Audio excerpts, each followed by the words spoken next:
Hi hello ನಮಸ್ಕಾರ ಸ್ನೇಹಿತರೆ, ರನ್ನ ಟಿವಿಗೆ ನಿಮ್ಮೆಲ್ಲರಿಗೆ ಸ್ವಾಗತ. ಭಾಗ್ಯಲಕ್ಷ್ಮಿ ಧಾರಾವಾಹಿ ಕನ್ನಡ ಕಿರುತೆರೆಯ ಜನಪ್ರಿಯ ಧಾರಾವಾಹಿಗಿರುವ ಮತ್ತು ಕಲರ್ಸ್ ಕನ್ನಡ ವಾಹಿನಿಯ ನಂಬರ್ 1 ಧಾರಾವಾಹಿಯಾಗಿದ್ದ ಭಾಗ್ಯಲಕ್ಷ್ಮಿ ಧಾರಾವಾಹಿಯು ಇದೀಗ ಅಂತಿಮ ವಿದಾಯವನ್ನು ಪ್ರೇಕ್ಷಕರಿಗೆ ಹೇಳಲಿದೆ. ನೀವು ಸಹಿತ ಈ ಧಾರಾವಾಹಿಯನ್ನು ಇಷ್ಟಪಡುವುದಾದರೆ ಈ ವಿಡಿಯೋಗೆ ತಪ್ಪದೆ ಒಂದು ಲೈಕ್ ಮಾಡಿ. 2022 ಅಕ್ಟೋಬರ್ 10ರಿಂದ ಆರಂಭಗೊಂಡಿದ್ದ ಭಾಗ್ಯಲಕ್ಷ್ಮಿ ಧಾರಾವಾಹಿಯು 1150ಕ್ಕಿಂತ ಅಧಿಕ ಸಂಚಿಕೆಗಳನ್ನು ಪ್ರಸಾರ ಮಾಡಿ ಇದೀಗ ಸೋಮವಾರದಿಂದ ಅಂತಿಮ ಸಂಚಿಕೆಗಳನ್ನು ಪ್ರಸಾರ ಮಾಡಲಿದೆ.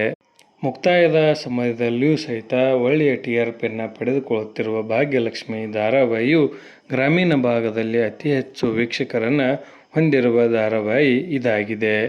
ಅನೇಕ ಬಾರಿ ಕನ್ನಡ ಕಿರುತೆರೆಯ ಮತ್ತು ಕಲರ್ಸ್ ಕನ್ನಡ ವಾಹಿನಿಯ ನಂಬರ್ 1 ಧಾರಾವಾಹಿಯಾಗಿ ಹೊರಹೊಮ್ಮಿದ್ದ ಭಾಗ್ಯಲಕ್ಷ್ಮಿ ಧಾರಾವಾಹಿಯ ಕೊನೆಯ ಘಟ್ಟ ಬಂದಾಗಿದೆ ಎಂದೇ ಹೇಳಬಹುದು. ಅಂತಿಮ ಸಂಚಿಕೆಗಳು ಒಂದು ವಾರ ಪ್ರಸಾರವಾಗಿ ಅಗ್ನಿಸಾಕ್ಷಿ ಧಾರಾವಾಹಿಯು ಜೂನ್ 8ರಿಂದ ಸಂಜೆ 7ಕ್ಕೆ ಪ್ರಸಾರವಾಗಲಿದೆ.